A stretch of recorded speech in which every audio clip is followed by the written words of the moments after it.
Et en parallèle de ça, je suis en train de terminer mes études à la faculté Jean Calvin. Dieu voulant, je soutiendrai mon mémoire à la fin du mois de novembre, s'il est jugé recevable par les professeurs.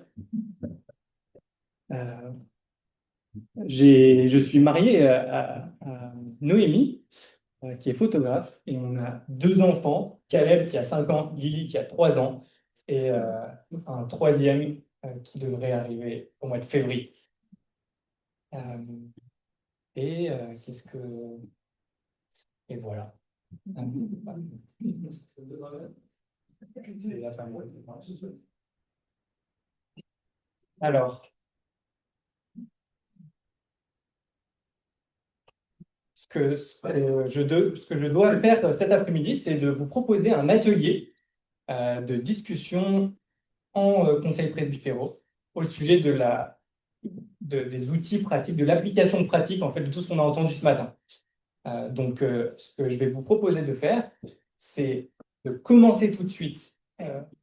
Je sais en plus que c'est le moment de la digestion. Le mieux, c'est que je ne parle pas trop longtemps et qu'on commence tout de suite en petits groupes avec un premier temps de peut-être 20 minutes, une demi-heure de discussion. Et je vais vous distribuer les fiches de discussion. Mais avant ça, j'aimerais vous proposer une situation de base à partir de laquelle vous allez pouvoir réfléchir. Imaginez qu'un chrétien solide de votre église vous dise à la fin du culte un dimanche matin, j'aimerais bien m'impliquer davantage et apporter une pierre à l'édifice. Mais je ne vois pas où il y a de la place pour moi. Je ne fais pas partie du noyau dur de l'église. On m'a encore jamais demandé de faire partie d'un comité ou de devenir responsable d'une étude biblique ou membre du conseil presbytéral. Que pourrais-je faire? On me pose la question. Que pourrais-je faire? Alors, qu'est-ce que vous lui répondez à ce moment-là?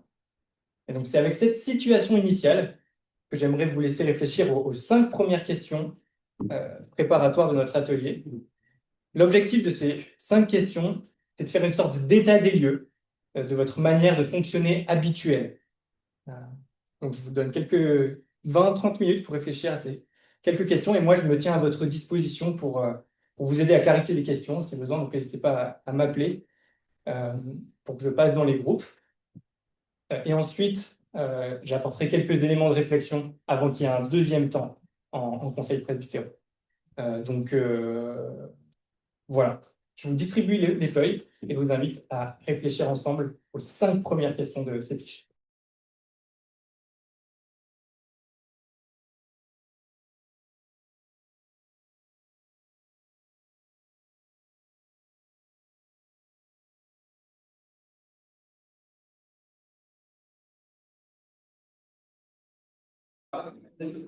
Alors, ça m'intéresse, dans un premier temps, avant même que je commence à vous partager quelques réflexions, d'avoir un peu un bref bilan de vos réflexions.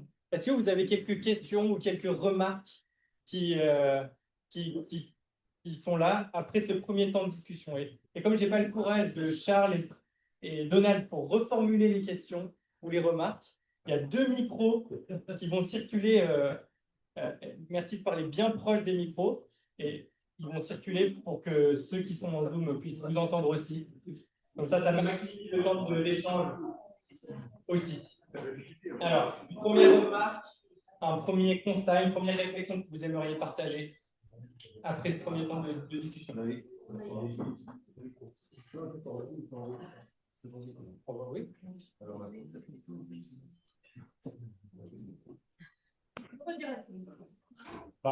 Quel est un peu votre premier bilan, votre première réaction après ce temps de réflexion?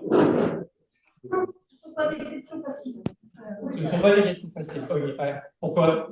Elles sont un peu orientées. Elles sont très orientées. J'espère que vous vous en êtes rendu compte. Pas très ouvert. Non. Nous, on est plutôt encouragés finalement. Ok, c'est bien. Pour quelle raison? Eh bien, pardon. Parce qu'on se rend compte qu'on a commencé à travailler sur certains aspects Et donc, c'est une bonne nouvelle. Et qu'on a finalement plus de personnes volontaires que ce que parfois on a l'impression. Ouais. Donc, ça nous sort un peu la tête de l'eau, là, en nous disant arrêtons de se geindre et remercions le Seigneur. Ouais, c'est bien. D'autres remarques ou réactions, questionnements? Ça a peut-être fait surgir des questions, ce travail.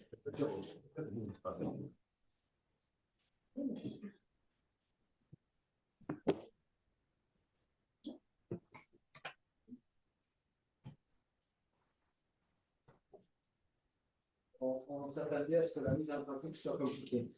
Ouais.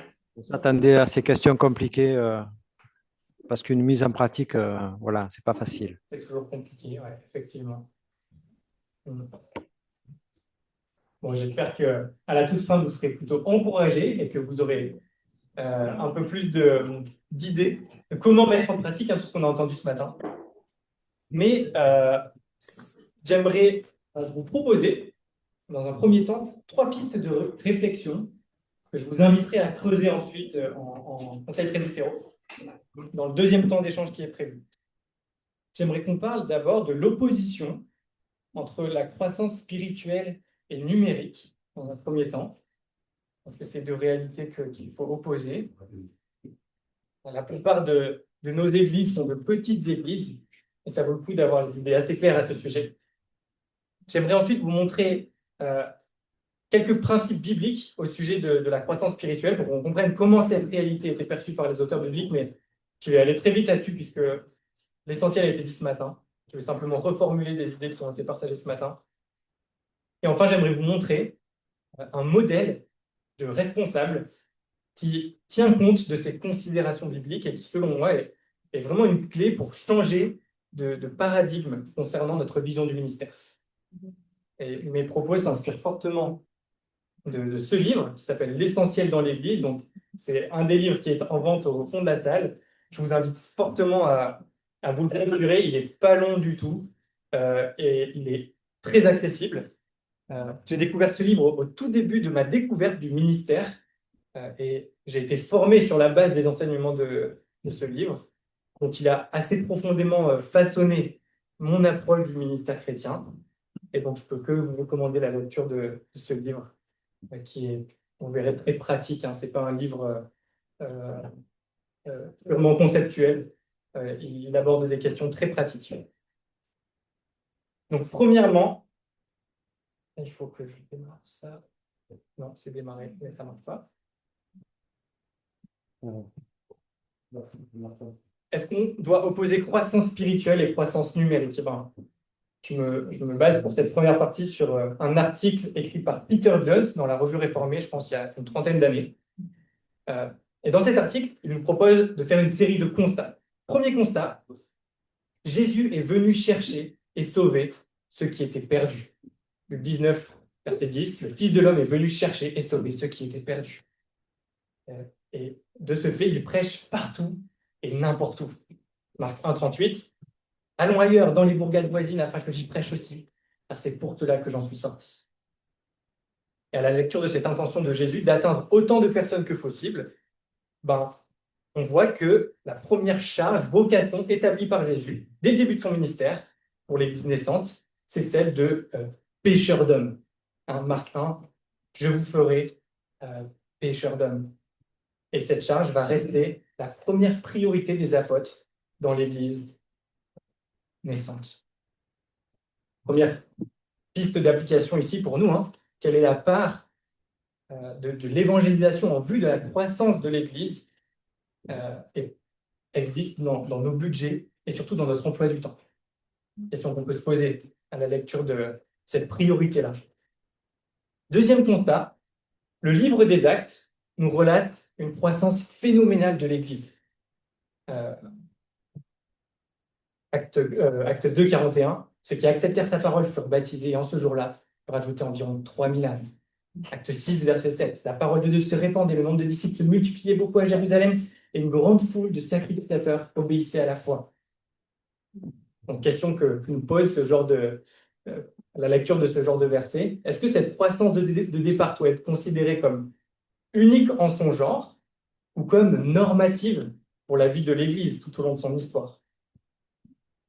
Ben, réponse à la question, c'est le troisième constat, la croissance est prévue dans le plan de Dieu.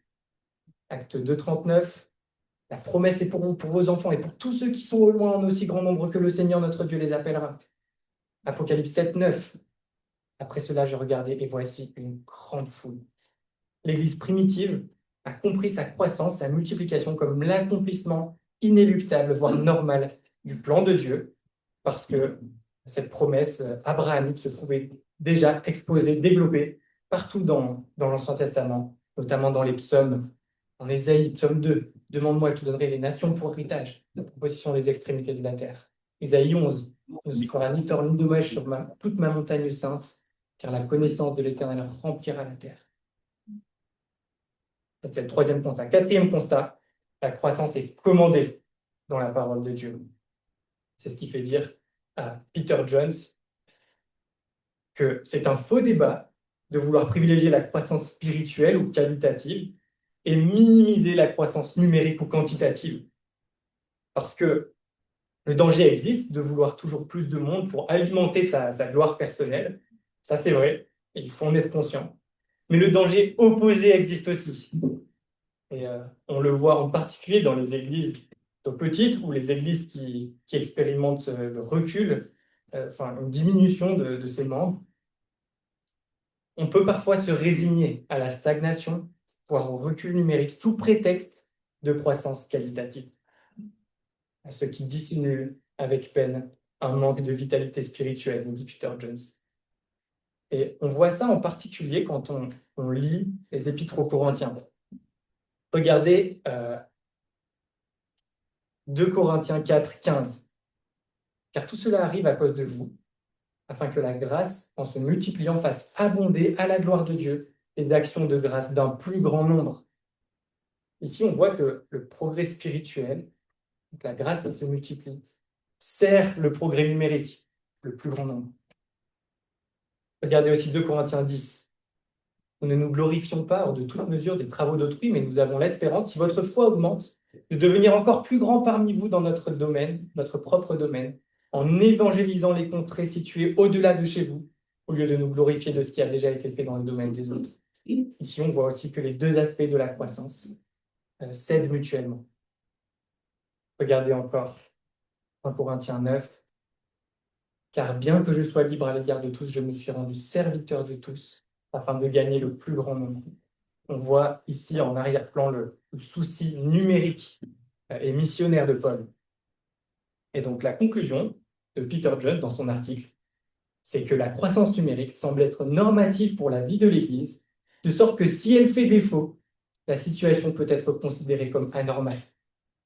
Alors peut-être qu'on peut nuancer un petit peu cette phrase, en tout cas elle est forte, mais l'idée derrière cette idée, cette phrase, c'est qu'il ne faut jamais dissocier ces deux réalités et que chercher la croissance qualitative au détriment de la croissance quantitative, ce n'est pas forcément une idée qui vient de contexte biblique. Voilà, pour moi, cette première partie, elle était importante parce que dans l'une épreuve, dans une grande partie des églises, ont moins de 50 personnes au culte le dimanche matin, et même la moitié de nos églises ont moins de 20 personnes au culte. Et donc, nos églises sont plutôt des petites églises. Et on a parfois tendance, en particulier dans les petites églises, à excuser l'absence de croissance numérique par la croissance spirituelle. Mais ce n'est pas vraiment comme ça que ça fonctionne, selon la Bible. Voilà, ça c'était première idée, croissance numérique vs croissance spirituelle. Il ne faut pas chercher forcément à opposer ces deux types de croissance. Deuxième idée que j'aimerais partager avec vous, et là qui est vraiment l'illustration de base qui sert à ce livre, c'est le treillis et la vigne. Ah pardon, oui, alors il faudrait le micro.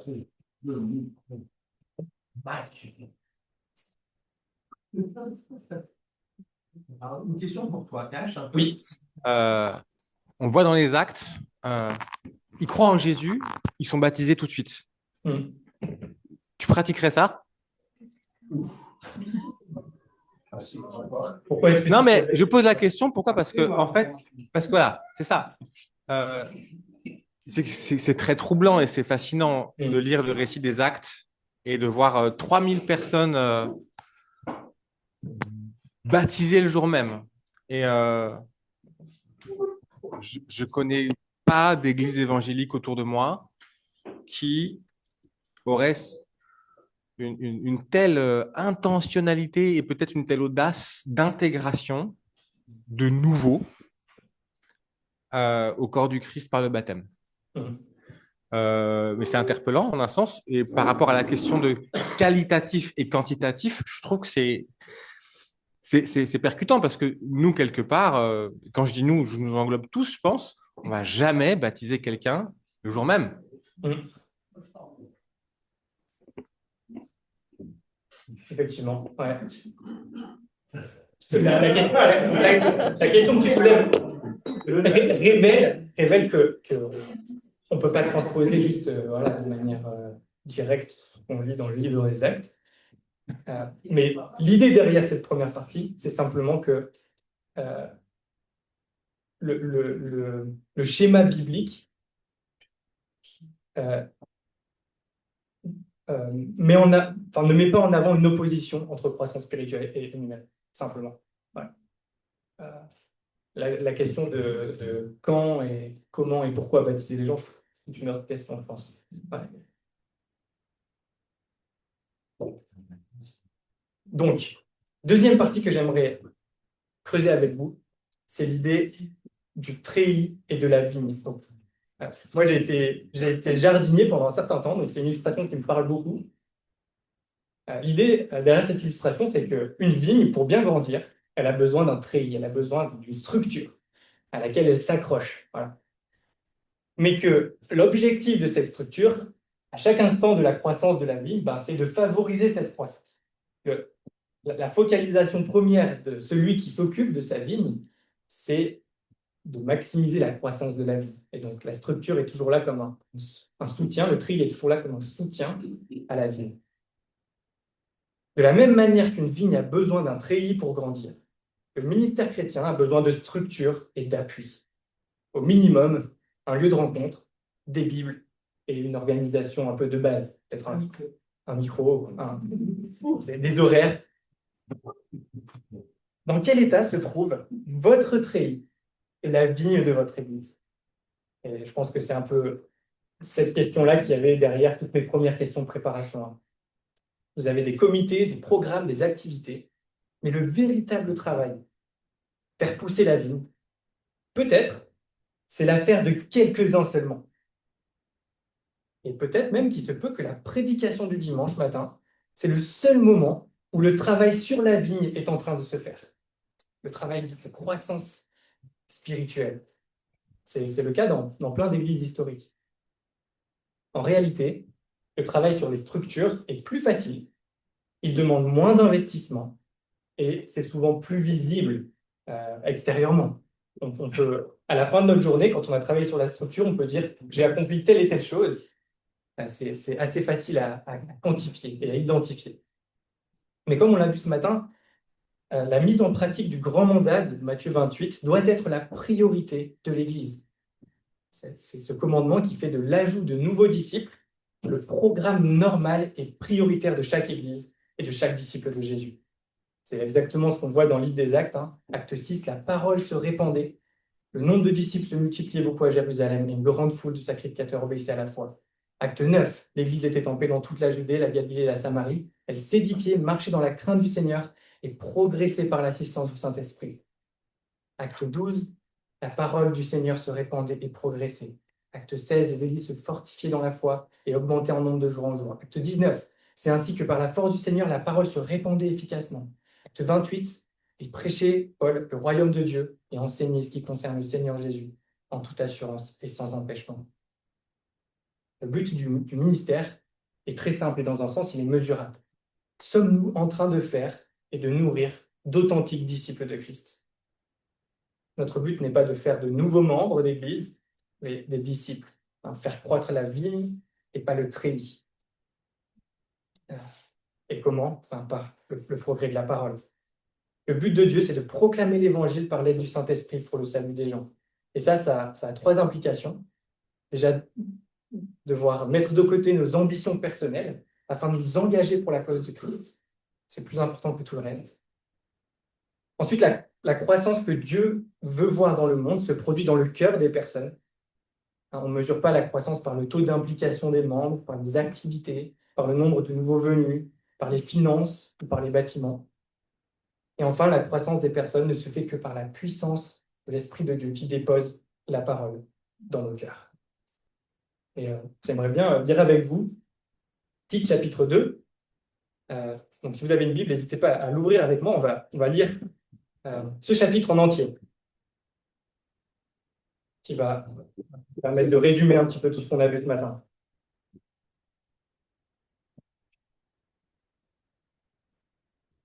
Donc, c'est Paul qui s'adresse à un pasteur qui s'appelle Tite et qui lui donne des directives pour son Église.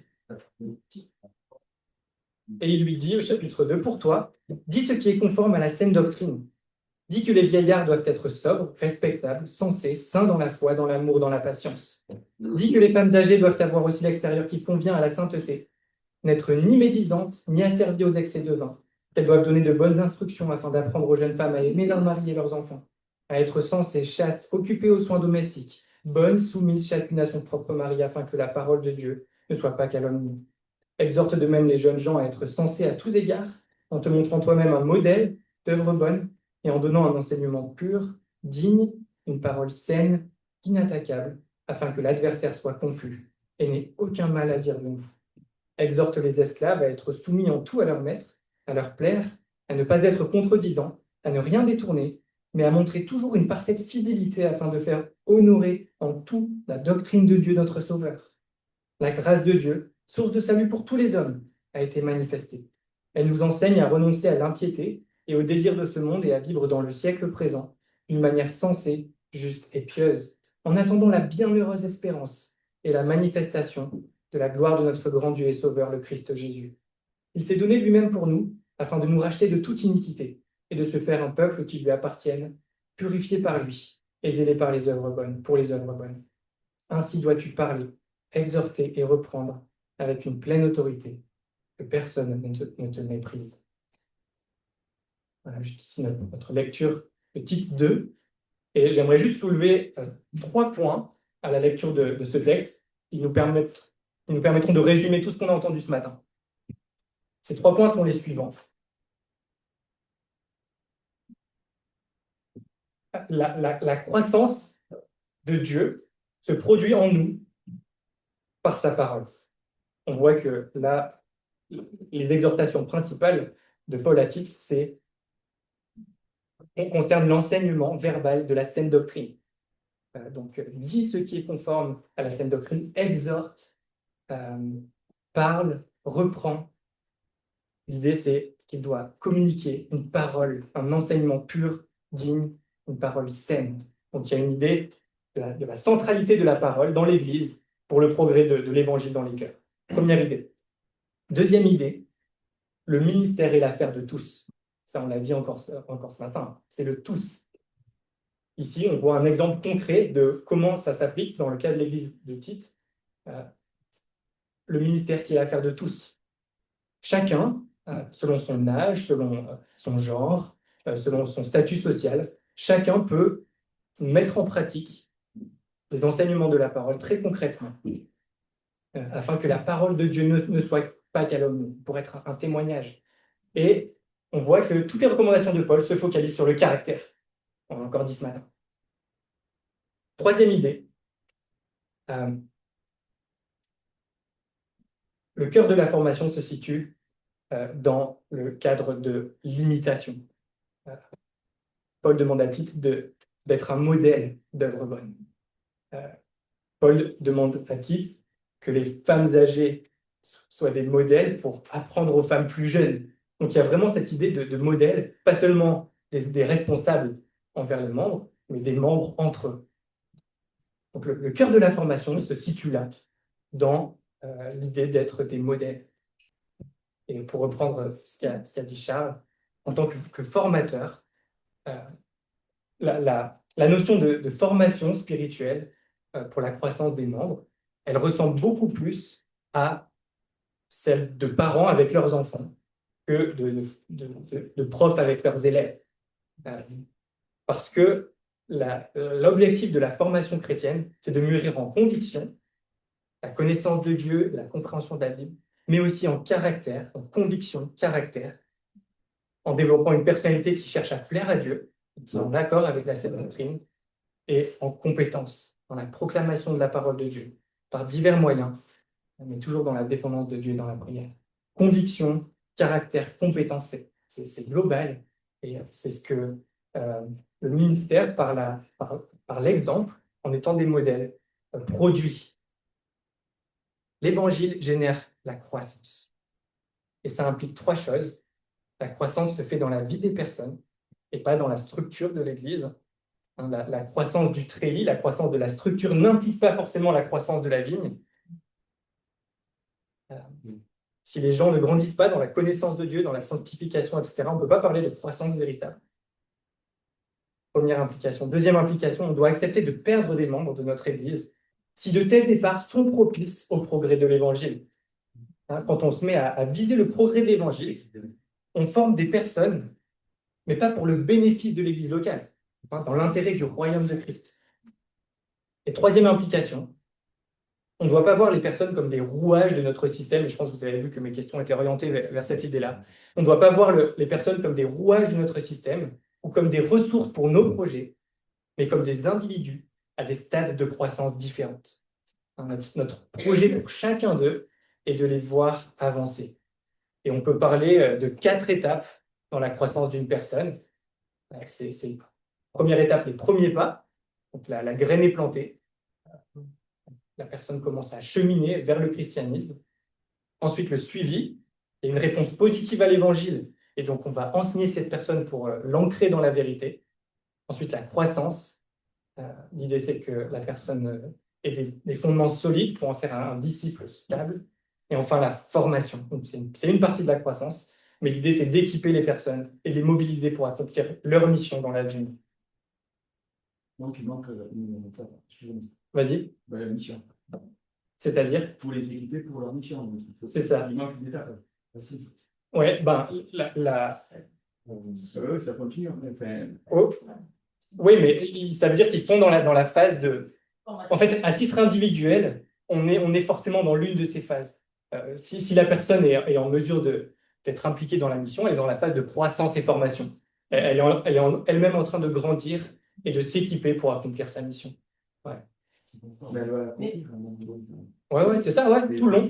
Oui, mais on n'est jamais arrivé. On n'est jamais arrivé. Oui, mais c'est bien de le faire quand même. Ouais. Même si ça continue. C'est ça, c'est un cercle. Oui, ça peut être. Dans les copains, c'est la je vois que c'est pas la 5e pour les 2 jours, je fais des choses de balance. Non, c'est intéressant. Non, mais c'est important à développer parce qu'on a parfois l'impression qu'on forme des gens juste pour qu'ils soient formés. Quoi. Ouais. Et pas pour qu'ils accomplissent la vocation de l'Église et du chrétien en faveur de l'enfant. Et c'est tout, c'est à chaque pas. Mais on a tendance, je trouve, à former les gens pour les former. Ouais. Bah justement, on va parler de ça dans notre dernière partie. Prestataire de service vs formateur. Comme on l'a vu en titre 2, voici très concrètement les 3 activités de base du responsable. L'enseignement public, l'enseignement privé, c'est seulement dans le cadre individuel, comme on l'a dit, dans les maisons, etc., que les personnes vont pouvoir nous prendre comme exemple. Et la 3e activité de base, c'est dire non. Dire non. Moi, c'est une des premières choses que la personne qui m'a fait découvrir le ministère m'a appris, c'est dire non. Pour pouvoir accomplir les 2 autres, il faut pouvoir dire non. Et sinon, on tombe dans ce que Charles a partagé. On voit une personne qui court de partout, parce qu'elle ne sait pas dire non. Pour pouvoir accomplir le ministère de la parole, public et privé, il faut passer son temps, littéralement, à dire non, à refuser d'autres choses. Alors pourquoi est-ce que je dis ça? Eh bien, parce que dans les faits, il existe trois conceptions du pasteur, du responsable en général. Et vous l'avez c'est le tableau que j'ai mis à la fin du document, je crois. Le pasteur prestateur de service, qui prend soin de l'assemblée, qui la nourrit, qui organise des cultes, qui assure un accompagnement. C'est très bien, mais il y a plusieurs problèmes à ça. Le ministère de l'Église est limité par les dons du pasteur. Et en plus, et la croissance de l'Église aussi, du coup. Ça encourage une mentalité de consumérisme et ça limite les relations des membres avec le reste de l'Assemblée. Les membres ne font pas un ministère les uns envers les autres. Tout est centralisé. Deuxième vision du pasteur PDG, il conduit une équipe pour faire tourner le truc. Le but, c'est de faire un modèle attractif. Il y a une bonne idée derrière cette vision, c'est que ça permet d'enlever les obstacles culturels un peu inutiles pour mettre l'accent sur l'Évangile, mais il y a un grand nombre de programmes et d'événements, il y a beaucoup de groupes de maisons, etc. Il y a une promotion de l'engagement des membres, et malgré le modèle très attractif où tout le monde fait plein de choses, ben on constate que la croissance spirituelle des personnes en tant que véritables disciples est faible. Et enfin, il y a une troisième conception du responsable, c'est le pasteur formateur. La communauté est un centre de formation où on forme des communicateurs de l'Évangile. Le pasteur est donc d'abord un prédicateur en attitude de prière. Il passe son temps à faire des prédications qui sont fidèles, bibliques, textuelles. Il enseigne surtout les gens par sa parole et par sa vie pour qu'ils soient des fidèles disciples de Christ. Et le fait d'insister sur la formation va optimiser le culte parce que les gens sont en cours de formation, de croissance, en maturité. L'évangélisation se développe naturellement puisque les disciples cherchent à atteindre des personnes de leur entourage. Les événements d'évangélisation sont utiles parce qu'ils donnent des occasions pour inviter et aider à se concentrer sur sa mission de faire des disciples. Mais le vrai travail d'évangélisation, c'est celui des disciples dans la prière, dans leur sphère personnelle. La prédication est utile parce qu'elle touche un grand nombre de personnes en même temps. Ça édifie l'Église et les visiteurs, mais elle n'est absolument pas suffisante. Il est nécessaire de voir les gens individuellement pour les enseigner là où ils en sont avec leur lutte, etc. C'est le moyen le plus efficace de faire croître l'Évangile dans une vie. Oui. Tu parles là du pasteur. Est-ce que c'est le terme pasteur à entendre comme étant le poste pastoral dans l'Église qui est payé à temps plein, etc., ou le pasteur au sens pasteur ancien? Oui, au sens large, au sens large. L'équipe pastorale. Okay. Donc c'est plutôt équipe, là on peut le comprendre comme étant équipe pastorale. Ouais. Dans les faits, voilà à quoi ça pourrait ressembler dans mon contexte quand je réfléchis à ce sujet. Je cherche personnellement, je trouve que c'est une bonne manière de voir le ministère, donc je cherche à l'appliquer bien imparfaitement, mais voilà à quoi ça peut ressembler. Un accent sur le travail de prédication. Donc en groupe, le dimanche matin, mais aussi en privé. Donc avec des prédications textuelles suivies, donc c'est-à-dire qu'on parcourt en entier des livres de la Bible et qui occupe une grande partie de mon temps. Pour vous donner un ordre d'idée, selon moi, ça vaut le coup de passer beaucoup de temps dans la semaine pour préparer sa prédication. Quand je dis beaucoup de temps, c'est 15-20 heures. Pourquoi? Parce qu'on a besoin de se laisser façonner par la parole de Dieu. On a besoin de se laisser façonner par la parole de Dieu. Et on a besoin de temps pour être pertinent, être culturellement pertinent, être pertinent vis-à-vis de la vie quotidienne des membres de notre Église, des paroissiens. Et ensuite, donc ça c'est une grosse partie. L'autre grosse partie, c'est passer du temps avec des gens qui sont enseignables, disponibles et fidèles. C'est notre à Lyon, à Gerland, dans le quartier où notre église est implantée, il y a beaucoup de personnes qui travaillent à EDF. Donc on passe du temps avec ceux qui sont EDF, enseignables, disponibles et fidèles. Et comment on fait? Tout simplement, par exemple, en méditant quelques questions du catéchisme de Heidelberg à deux chaque semaine, en réfléchissant en quoi ça parle à notre tête, à nos convictions, en quoi ça parle à notre cœur, à notre caractère, et en quoi on peut l'appliquer très concrètement dans nos vies, tout simplement. En passant du temps à former d'autres pour qu'ils soient responsables de groupes de maison, en passant du temps à former d'autres pour qu'ils soient capables de prêcher, en passant du temps à faire de la relation d'aide pour ceux qui ont besoin d'aide, mais en prenant quelqu'un d'autre qui peut venir observer, voir comment ça marche, une relation de discipula ou de relation d'aide. Passer du temps avec ceux qui sont EDF. Voilà, ça c'était dans mon contexte personnel, mais voilà de façon plus générale à quoi ça peut ressembler. Individuellement, bon c'est peut-être un peu petit, mais individuellement à la maison, lire la Bible en famille, écrire à notre famille élargie, inclure la Bible dans les discussions de tous les jours, en petits groupes, lire la Bible et prier en famille, en grand groupe, insérer un contenu biblique aux anniversaires, aux occasions de rassemblement, dans l'église, individuellement, accompagner un nouveau converti ou une personne qui découvre l'église, lire la Bible et prier avec une autre personne, avoir un échange informel autour du culte du dimanche, participer à un petit groupe pour lire la Bible et prier ensemble, faire des groupes d'hommes ou de femmes, dans la vie sociale, inviter quelqu'un à une réunion, un événement d'évangélisation, donner son témoignage personnel, parler de l'évangile à quelqu'un dans la rue, avoir des discussions informelles autour de l'évangile, faire un petit groupe d'évangélisation, un groupe découverte de la foi, un club d'enfants, etc. Vous voyez, on parle d'un mouvement de lecture de la Bible qui se met en place avec des activités très simples et qui n'ont rien de révolutionnaire. Conséquence de cette dynamique-là, de responsable formateur, les gens voient vos luttes, ils voient votre manière de lire la Bible, de prier, ils comprennent vos perspectives théologiques. Et lors des discussions sur la structure, sur le treillis, eh ben, les difficultés d'ordre relationnel, on espère, sont plus rares, parce que le travail sur la vigne est au cœur du ministère. Les gens comprennent la vision. Voilà, alors. Oui. J'ai une question par rapport à EDF. Oui.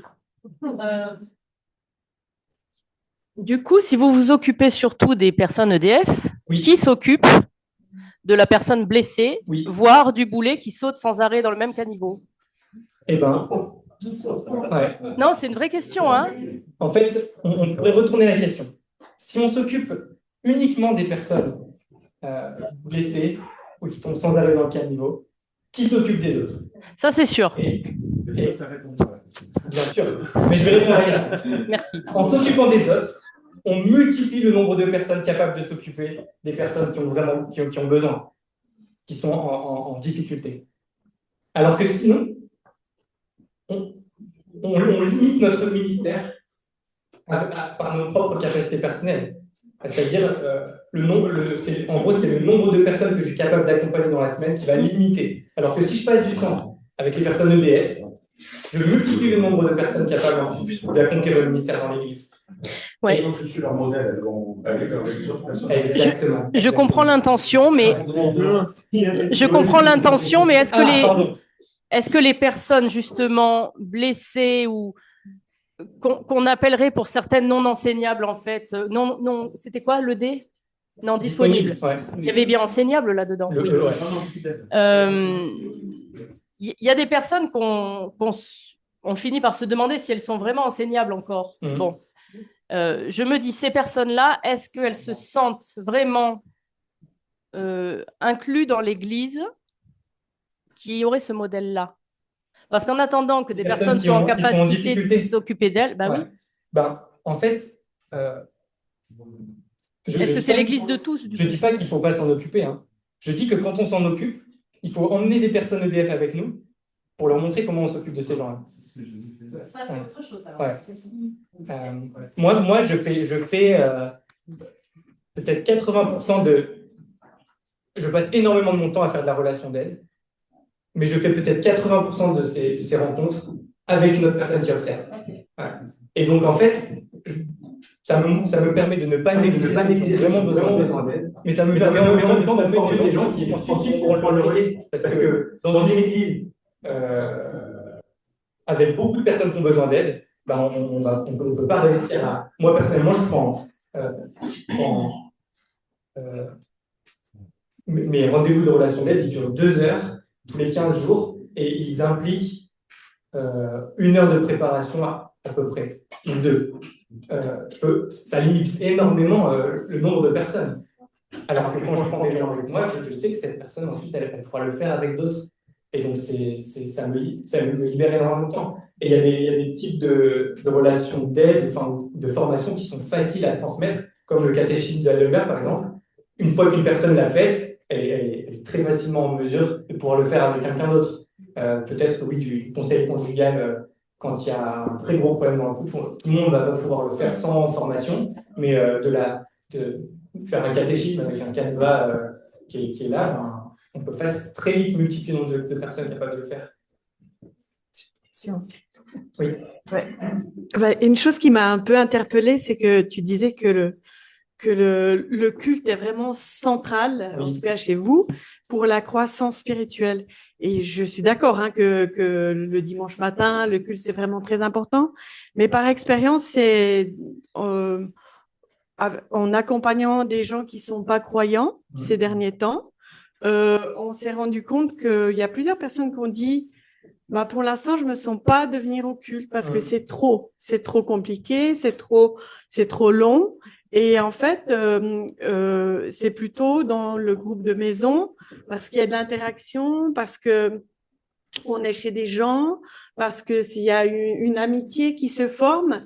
Et c'est souvent là, on a eu l'expérience d'une dame qui s'est convertie de cette manière-là.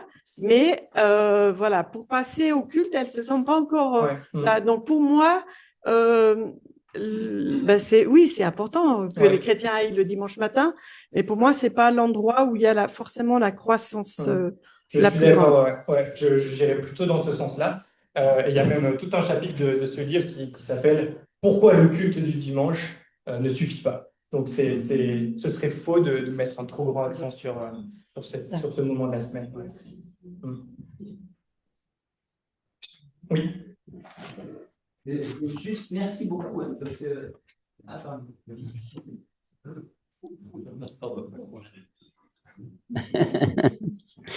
Merci beaucoup. Vraiment, je partage complètement la vision que tu partages. Et moi, mes débuts dans le ministère pastoral, j'ai été beaucoup impressionné par la vision de Paul Tripp, qui parle dans son gros bouquin là sur être instrument entre les mains du Rédempteur. C'est exactement ce que tu viens de dire. Et le sous-titre, c'est aider quand des gens qui ont besoin d'aide aident des gens qui ont besoin d'aide. Et finalement, c'est parce que tout le monde est dans cette vision et travaille au ministère, on pourrait dire pastoral dans le grand sens du terme. Berger, c'est aussi prendre soin, c'est aussi diriger, c'est aussi nourrir, et parce que tout le monde y participe. S'il n'y a qu'une ou deux ou trois personnes, eh ben, c'est tout le monde qui s'épuise. Oui, Charles. Je te rappelle ce que j'ai dit ce matin, les ministères n'agissent pas à la place de Dieu, ni à la place des membres de l'Église. Parce qu'effectivement, sinon on atteint un seuil, il y aurait même 3 pasteurs à plein temps qui coûtent très cher, ils ne feraient qu'une petite partie de ce qu'il y a à faire. Exactement, ouais. Oui. Je voudrais faire une remarque concernant les 3 modèles de responsables d'enseignants de pasteur même. Je pense que c'est plus facile pour un pasteur implanter d'église et développer ce profil-là. Parce que si tu arrives na igreja que é déjà habitué a um pasteur prestataire, um pasteur PDG, etc., c'est plus difficile. Ah, bien sûr. Ouais. Pas partir d'une page blanche, c'est beaucoup plus difficile. C'est un changement de paradigme à amener avec beaucoup de douceur et de patience dans l'église. Ouais. D'enseignement. Ouais. Je termine avec mes 11 derniers points qui seront très brefs. C'est pas une... Donc, vous avez compris l'objectif. Laisser de côté notre manie de mettre en place des structures et les maintenir à tout prix, en nous tournant résolument vers la croissance des personnes, afin qu'elles deviennent des disciples de Christ, faisant d'autres disciples de Christ. Comment on fait ça? Ne maintenez pas les programmes à tout prix, édifiez des personnes. Il y a peut-être des programmes, comme vous l'avez vu dans les questions, il y a deux approches. Soit on réfléchit à nos programmes et on réfléchit à leur maintien ou à leur développement, soit on réfléchit aux personnes en se disant, mais quelles sont les personnes que Dieu nous a données dans l'Église et comment on peut contribuer à leur progrès spirituel, à leur maturité. Et ça implique parfois d'abandonner certains programmes qui sont devenus inutiles. Ne passez plus tout votre temps à organiser des événements, former des personnes. Et là, je fais une remarque, je rebondis sur la remarque de Nicolas ce matin concernant ce qui se passe avec les enfants. Parfois, ça vaut plus le coup de former les parents plutôt que d'organiser plein d'événements pour les enfants.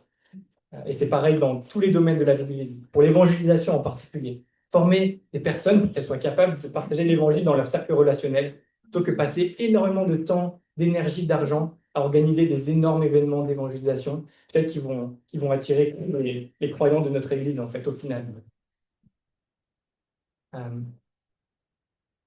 N'utilisez plus les personnes, aidez-les à croître. Les bénévoles font un travail formidable, mais il y a un danger, on les utilise, on les exploite, en oubliant de les former. Et ils finissent par s'épuiser. Et il faut toujours avoir en tête que le service découle de la croissance chrétienne et pas l'inverse.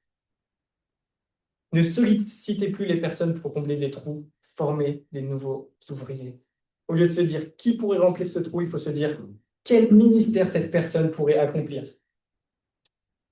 Et chacun d'entre nous, on doit réfléchir intentionnellement aux personnes qui sont autour de nous et qu'on peut aider à aller des premiers pas vers la croissance, pour qu'on soit capable de déléguer constamment. Posez-vous cette question le plus souvent possible. Qui pourrait faire ce que je suis en train de faire à ma place? Ou qui pourrait faire ce que je suis en train de faire avec moi? Ou à qui est-ce que je pourrais apprendre à faire ça? C'est un travail collectif, ce n'est pas le travail du pasteur. Quelqu'un a dit que l'Église chrétienne, c'est comme un match de foot. Il y a une vingtaine de joueurs sur le terrain qui ont désespérément besoin de repos. Et il y a 40 000 spectateurs qui regardent et qui ont désespérément besoin d'exercice. Ça, c'est un problème.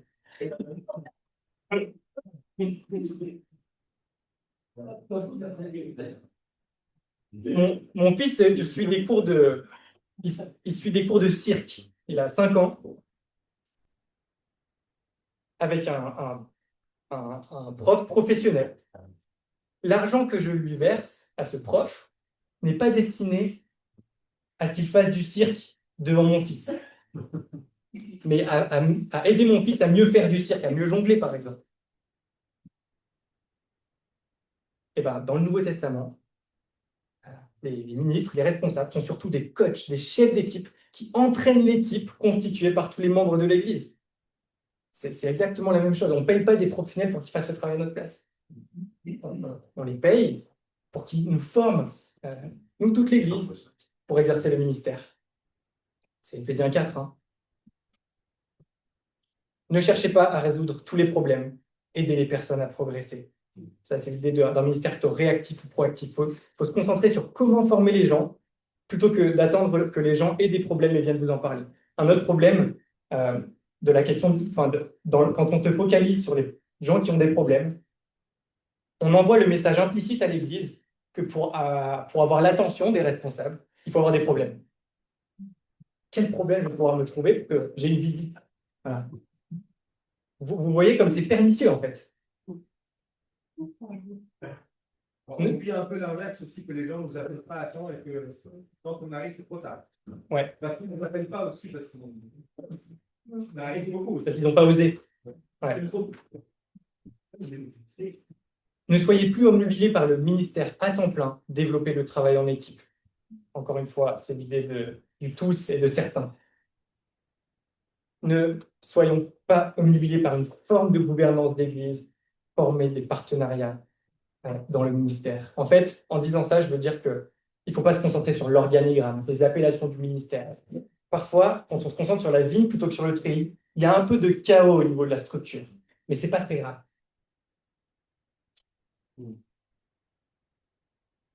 Ne vous reposez plus uniquement sur les instituts de formation, formez des personnes au niveau local. Et encore une remarque sur ce qui a été dit ce matin de toi, Timothée. tu parlais de la facilité pour la formation théologique, c'est facile d'apprendre des choses. Par contre, la formation du caractère est beaucoup plus difficile. Et elle peut se faire essentiellement dans l'Église, sur le terrain, en fait. C'est les gens avec qui on passe le plus clair de notre temps qui nous voient et qui vont nous former. Il va y avoir des frictions relationnelles, etc.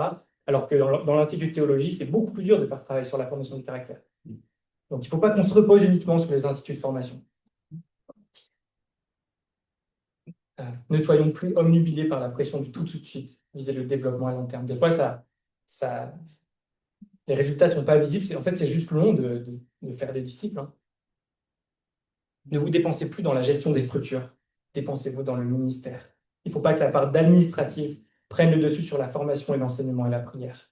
En fait, il n'y a que quelques moments dans la vie d'une église où la part où on se concentre sur la structure, c'est dans les moments de transition structurelle, c'est-à-dire quand l'église soit connaît de la croissance et où il faut changer complètement le modèle structurel, soit de la décroissance et pareil, il faut réadapter le modèle structurel.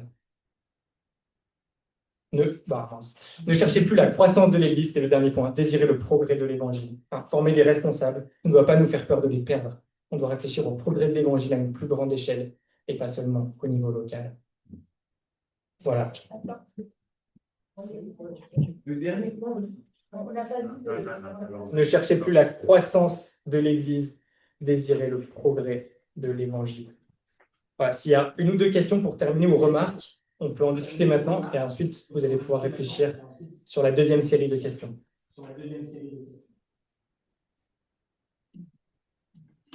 Oui, Charles. L'aumônerie hospitalière a été pour moi un lieu de ministère très formateur et très utile parce que je dirais un tiers au moins du ministère d'un aumônier hospitalier, c'est de former des visiteurs bénévoles. Et en gros, ils font le même travail que lui. Ils visitent, ils frappent aux portes, ils apprennent. Voilà. Alors, ils ne sont pas pour autant aumôniers. L'aumônier est redevable vis-à-vis de la direction, l'aumônier fait des choses que les autres ne font pas, mais quand même, le corps du métier, c'est-à-dire rencontrer des personnes hospitalisées, c'est le même travail. Et donc, il y a une équipe qui se forge avec le même besoin, les mêmes expériences. Et puis, il y a des groupes de parole, des temps de formation en continu. Pour ça, l'aumônerie est une école magnifique, je trouve. On est tous des joueurs de foot sur le terrain. Il y a un capitaine d'équipe qui joue aussi avec nous sur le terrain. C'est lui qui va piloter l'équipe, mais c'est même pas c'est même pas le joueur de foot le plus performant, c'est même pas le meilleur joueur de foot. C'est juste le capitaine d'équipe. On est tous en train d'essayer de contribuer à la victoire du match. Ben, s'il n'y a pas d'autres remarques ou questions, je vous propose de prendre 30 minutes. Donc on se retrouve dans 30 minutes. Non, vous avez 30 minutes pour les dernières questions. Et puis ensuite, il y a 15 minutes de pause.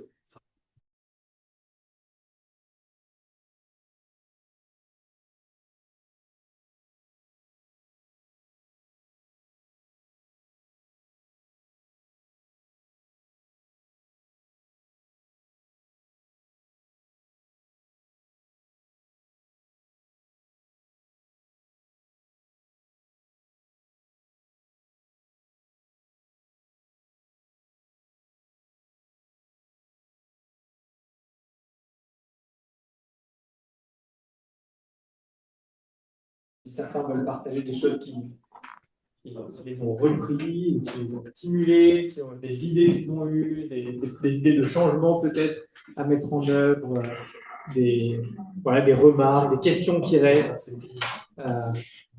La parole est à un échange très libre entre nous. Et ensuite, on terminera à 16h30 par un temps de prière, je crois. Alors, qui veut se lancer avec une première remarque, une première question, un premier retour d'expérience? Oui, je trouvais très intéressant une question où, au lieu de se focaliser sur les activités, se focaliser sur les personnes, et du coup, au lieu de faire une liste d'activités, tu fais une liste de personnes et de voir comment on les suit et où ils en sont au niveau de l'évangile, au niveau de la croissance, au niveau de la formation.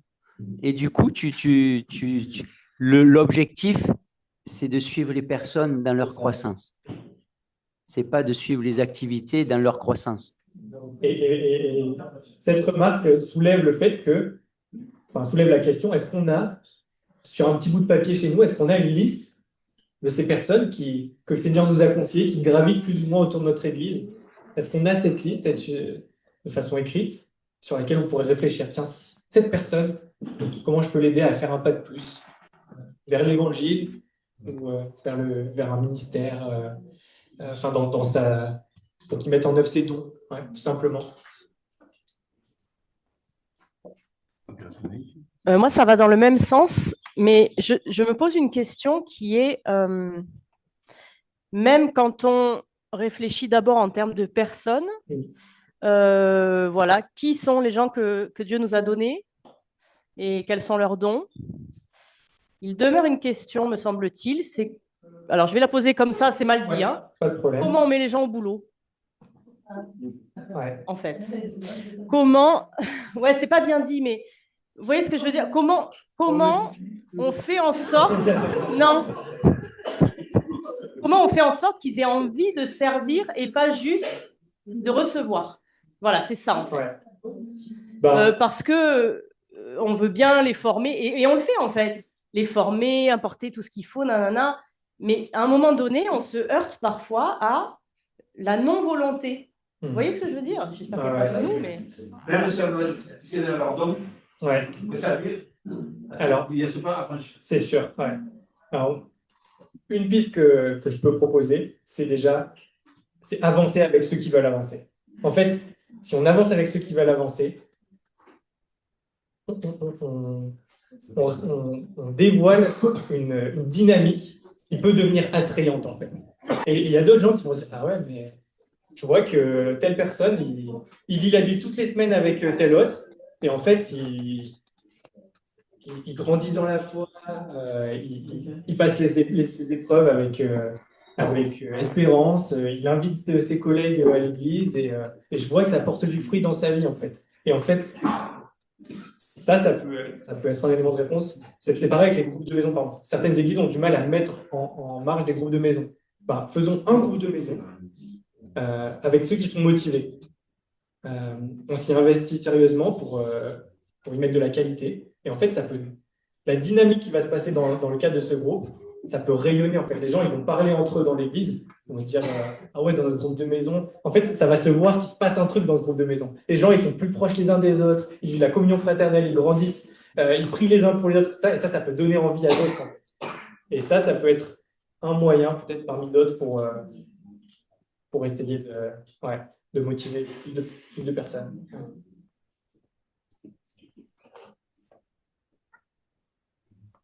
N'hésitez pas à partager aussi d'autres idées si vous en avez. Hein. Ouais.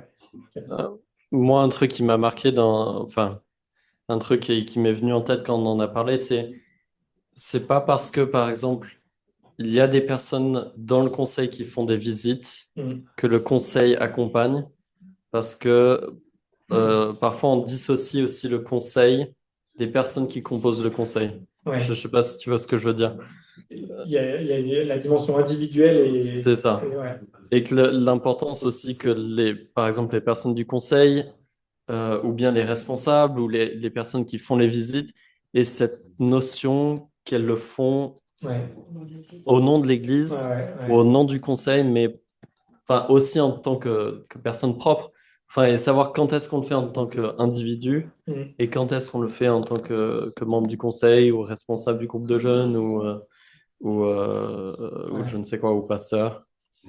Alors, effectivement, c'est une réflexion importante, mais on a discuté dans un petit groupe de ce point-là, parce qu'en fait, parfois, on peut ne pas se sentir légitime de passer du temps avec quelqu'un d'autre pour lire la Bible, parce que justement, on n'a pas reçu le mandat, entre guillemets, pour le faire, parce qu'on n'est pas conseiller ou on n'est pas ceci ou cela. Mais encore une fois, il faut faire attention à ne pas mettre trop l'accent sur les structures, les statuts.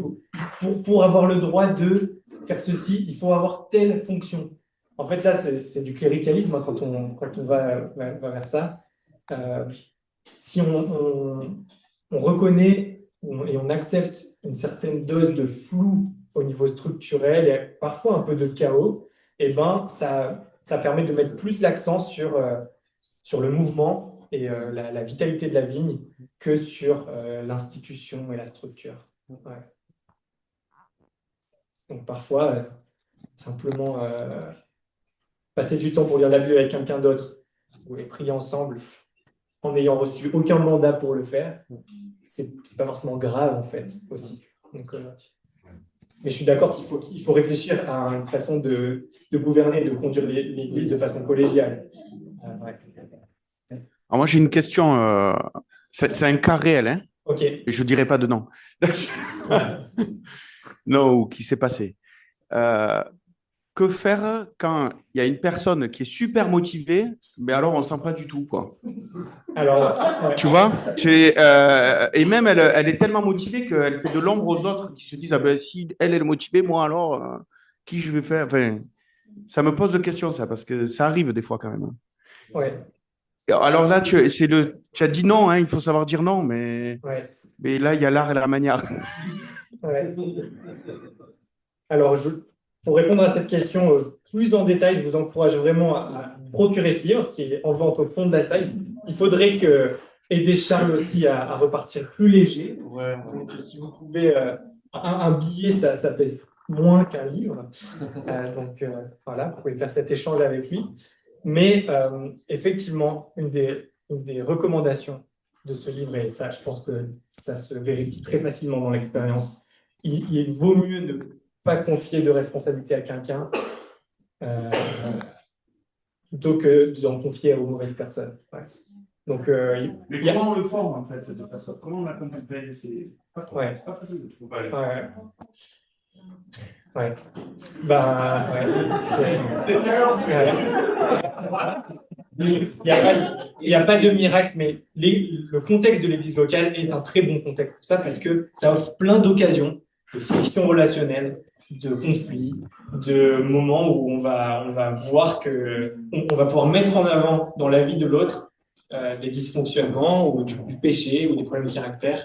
Et là, il faut faire preuve de beaucoup de patience. Hein. C'est très long. Juste l'expérience.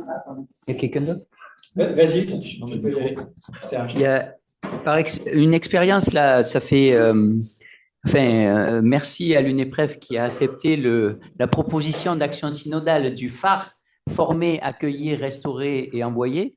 Un des principes du phare, on forme là, pour cette formation en particulier, on forme des serviteurs responsables. Donc, il y a des minimums de niveau de maturité émotionnelle, relationnelle, spirituelle. Donc, ça, c'est déjà un premier truc. Après, même ça, à la fin de l'année, là, on a fait une première année, on est à la deuxième année maintenant. On fait des évaluations. Ça fait partie de la formation. Donc, quand tu fais l'évaluation, tu dis des choses. Et d'abord, d'ailleurs, c'est la commission des ministères fait comme ça aussi. D'abord, pose des questions à la personne. Donc, elle va dire son évaluation de la formation elle-même. Donc, tu laisses parler la personne déjà sur ces trucs. Et après, tu parles à la personne. Voilà où on pense où tu en es. Et là, on te voit bien et là, on ne te voit pas. Tu vois, et du coup, c'est accepté dans la formation. Ceux qui ne font pas partie de la formation, ils sont quand même formés. Il y a des formations pour tous. Mais ceux qui ne font pas partie de la formation, par exemple, ils posent la question, mais si on ne fait pas partie de la formation phare, est-ce qu'on peut faire serviteur de… J'ai dit oui, bien sûr, mais c'est peut-être pas aussi simple que ça pour voir si vous êtes bien articulé avec les autres responsables. Mais on peut y arriver quand même. Mais le fait d'évaluer, c'est intéressant.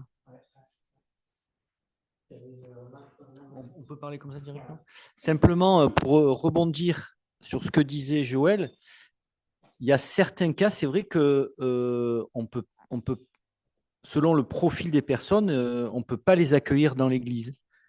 Et c'est difficile à dire et c'est difficile peut-être à vivre, mais nous sur Saint-Hypo, il y a eu des cas où on a voulu accueillir des personnes qui avaient parfois des profils trop hyperactifs ou vouloir s'impliquer et on a été très embêtés, ça s'est mal fini.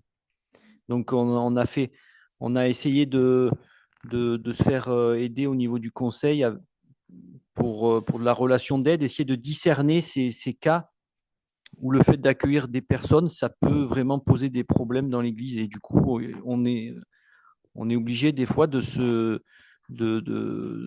dire, eh bien, telle personne, il faut d'abord qu'elle aille se soigner, peut-être, parce qu'il y a des problèmes, on va dire, d'ordre médicaux. Hein. Et le conseil et l'Église ne peut pas jouer le rôle d'un docteur, en fait. Et ça, il faut l'accepter aussi, c'est un peu compliqué. Mais donc, il faut savoir dire non. Et à plusieurs reprises, on n'a pas su dire non, et ça nous a posé des problèmes.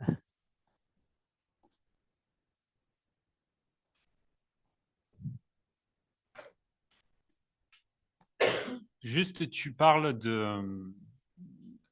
sais pas comment dire, de ne pas avoir forcément de structure, mais du coup, n'importe qui peut aller enseigner n'importe qui dans l'église, ou vous avez un contrôle entre guillemets? Tu vois, dans l'idée où je l'entends, hein, qu'on met des fois beaucoup de structure, donc du coup, on empêche des vocations. Et de l'autre côté, est-ce qu'il y a un regard, ou est-ce que du coup, telle personne qui a envie, parce qu'il y a des gens qui ont envie d'enseigner, après, on n'est pas forcément d'accord avec leur théologie, mais qui sont ravis d'enseigner toute la communauté en un à un.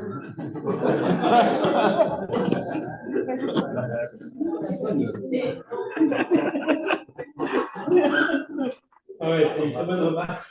Alors, c'est sûr que se focaliser davantage sur la vie que sur le treillis engendre parfois des situations un peu floues.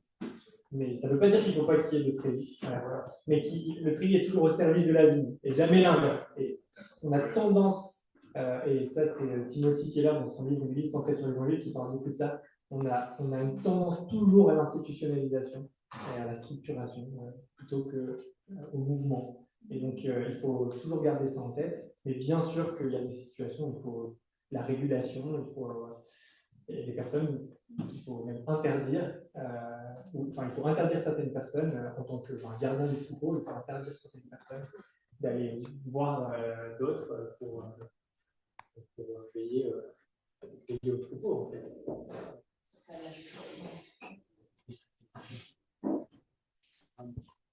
Je trouve que c'est intéressant la visibilité des responsables.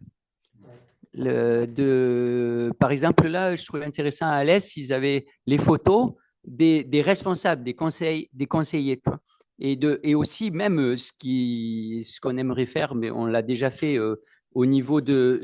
On sait qui est à quelle place dans le conseil, en tant qu'ancien, en tant que diacre, en tant que responsable des diacres, etc. Et de mettre les photos et de dire voilà, là, c'est lui qui est responsable, etc. Donc, ça fait que ceux qui ne sont pas sur la photo, ça donne une indication du fait que ils ne sont pas parmi les responsables pour le moment. Donc, et ce que je trouve intéressant aussi, c'est la Bible d'études de la foi réformée quand même. Toi, si tu dis, vous pouvez peut-être le faire avec cette Bible d'études, ça peut être intéressant. Ça ne veut pas dire obligatoire, mais ça peut être intéressant.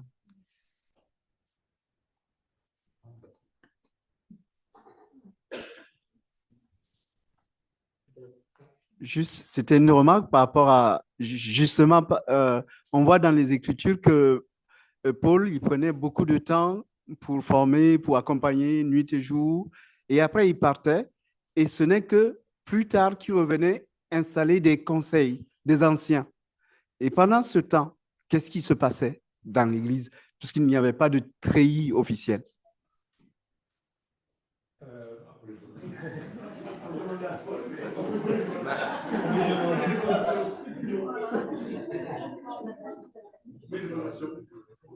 Pendant ce temps, il écrivait des lettres pour encourager à la mise en place d'un tri. J'imagine que c'est ce que tu expliquais qu'il avait fait, c'est-à-dire amener des gens à vivre le fait de prendre soin des uns des autres, de s'édifier les uns des autres. Et après, c'est au fur et à mesure que ça s'était fait qu'on pouvait reconnaître les dons, les différents, et donc justement pouvoir nommer des anciens qui le sont vraiment et pas simplement des titres en fait.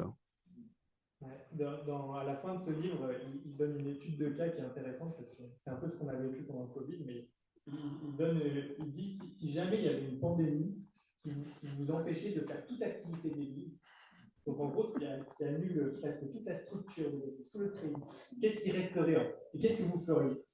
Et en fait, sa proposition, c'est qu'on se mettrait probablement à se concentrer sur la vigne, sur les personnes. On irait voir les personnes individuellement, etc.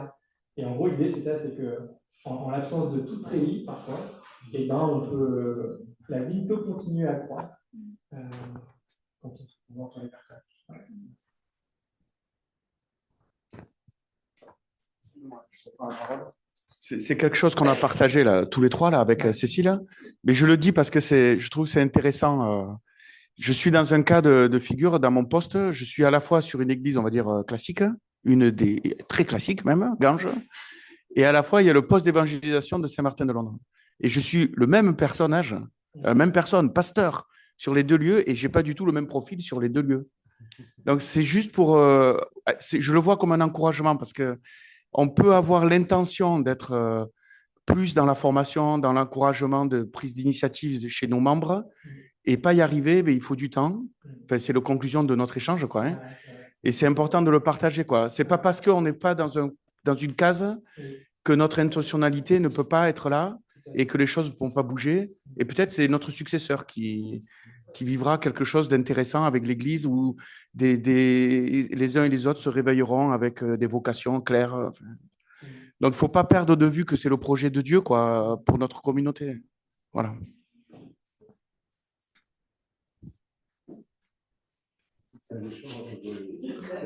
C'est juste, c'est intéressant que EPC, il propose que chaque église soit des implanteurs. Ça peut être intéressant.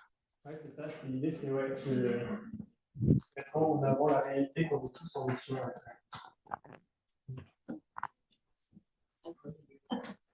C'est ça. Alors, ce n'est pas forcément une question ou une remarque pour Antoine, c'est plus à l'attention des conseils où il y avait plusieurs membres du conseil qui étaient là. Pour nous qui étions à cette table où il y avait, on était un peu les éclopés ou les éparpillés, disons, où on était, voilà, où on représentait plusieurs conseils plus ou moins individuellement. Quel conseil vous nous donneriez de ce qu'on pourrait faire de ce qu'on a appris aujourd'hui? Parce que vous, pour la plupart des conseils, vous êtes plusieurs, donc vous pouvez porter d'une même voix des choses que vous avez pu vivre ou voir aujourd'hui. Mais quand on est tout seul, comment est-ce qu'on garde ça pour nous? Est-ce qu'on le partage? Comment? À qui? Sous quelle manière? Voilà. Est-ce que vous avez des idées, des conseils? Votre conseil à venir. Je vous laisse réfléchir en attendant, je propose juste une piste de réponse que j'ai déjà partagée avec un groupe, mais si on revient dans nos conseils avec une liste de choses à changer pour mettre en pratique des choses qu'on aura découvertes aujourd'hui, on va continuer de raisonner en termes de structure d'abord. C'est-à-dire, quelle structure on va changer pour mettre en place des changements. Une autre manière de penser, c'est je ne change rien à la structure. Par contre, moi, individuellement, je vais proposer à un frère de lire la Bible avec moi. Ou à ma prochaine visite d'un membre de l'Église, je vais prendre quelqu'un avec moi, je vais lui expliquer ce que je vais faire avec cette personne. Il va venir, il va observer et il va voir. Ou prochaine prédication que je vais préparer, je vais le faire avec quelqu'un d'autre. Ou je vais inviter mes voisins à un barbecue chez moi, et puis je vais inviter aussi des membres de l'église, et puis à un moment on va prier, avant le repas on va prier, et puis je vais lire une question d'un catéchisme. Et bien là je raisonne sur le plan de la vigne, c'est-à-dire je mets en œuvre le ministère. Ça n'implique pas des décisions au niveau du conseil. Il n'y a aucun conseil qui va s'opposer au fait que je propose à quelqu'un de lire la Bible avec moi. Mais pourtant, je suis en train de démarrer une dynamique qui se concentre sur les personnes, en fait.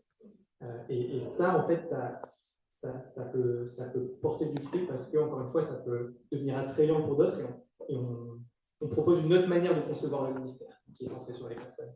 Mais on le suggère, en fait, on ne le fait pas passer par la structure. Mais peut-être d'autres, vous avez des...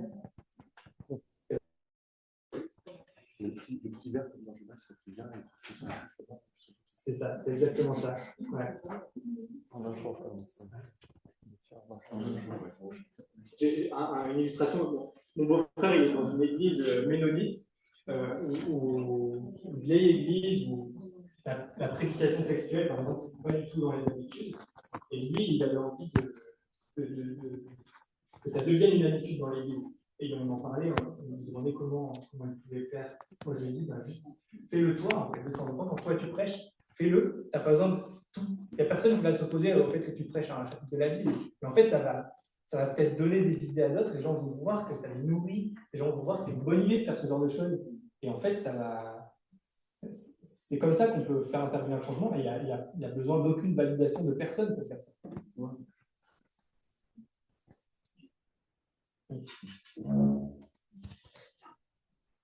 J'ai juste un petit bémol, moi, sur l'accompagnement des personnes. On en a parlé parce que prendre quelqu'un pour faire une visite ou la vie peut évoluer sur quelque chose de sensible, de personnel. Là, moi, ça me dérange plus en tant que conseil. Alors effectivement, c'est dans le très concret, il faut avoir l'autorisation des personnes qu'on visite. Hein. Donc, dans le cadre de visites qui ne sont pas ponctuelles, qui sont régulières, donc si on va travailler un sujet avec quelqu'un, par exemple, il faut qu'on demande à la personne, est-ce que la prochaine fois, pour la suite de l'accompagnement, est-ce que tu es d'accord qu'il y ait quelqu'un qui observe? Si ça nuit à l'accompagnement, alors il faut dire non, parce que l'objectif à la base, c'est quand même l'accompagnement. Et ça arrive que les gens disent non, hein, et c'est naturel. Les gens n'ont pas envie d'étaler. C'est déjà très dur d'étaler sa vie devant une personne, devant deux personnes. Donc, effectivement, ouais. Moi, il y a plein de cas où les personnes ne souhaitent pas. Ouais.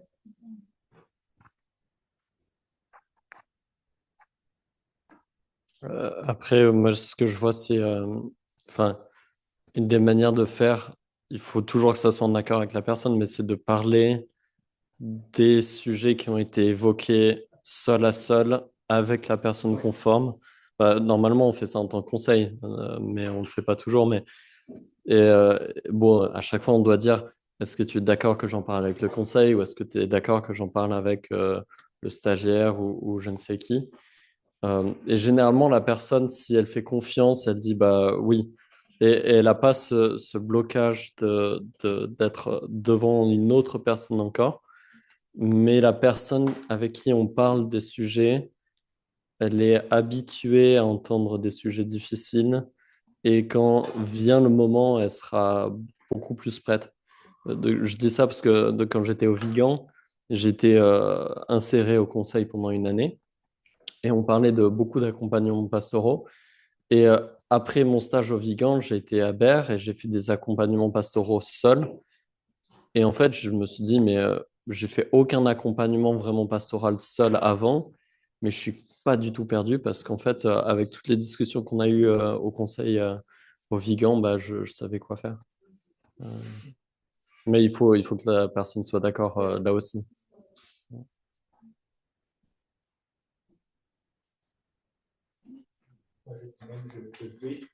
Avant même de commencer l'entretien, je dis que je vais en parler avec les anciens ministres. Pas forcément tout, mais ce qui est nécessaire pour qu'ils puissent accomplir leur travailler sur le micro. Surtout, tu dois être disponible pour faire le discipular, la formation. A nossa igreja aluno, nous faisons la formation en groupe et individuellement, en privé.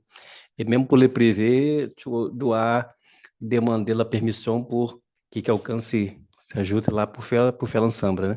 Parce que là, des gens qui sont un peu timides, etc. Oui.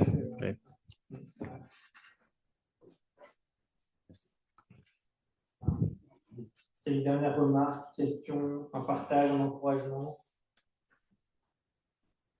Avant qu'on passe au temps de prière.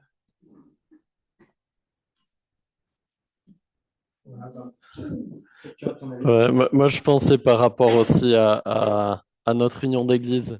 Enfin, je pensais au Treillis et la Vigne, ça ne concerne pas que les églises locales, mais aussi l'UNEPREF en tant que telle.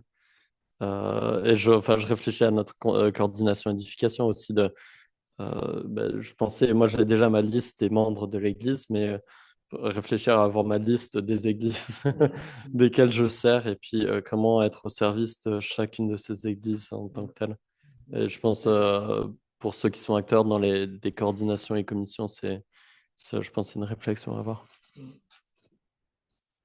Voilà, merci pour votre accueil et pour avoir participé à cet atelier cet après-midi. J'espère que ces quelques réflexions vous auront encouragé ou vous aideront pour la suite de votre ministère.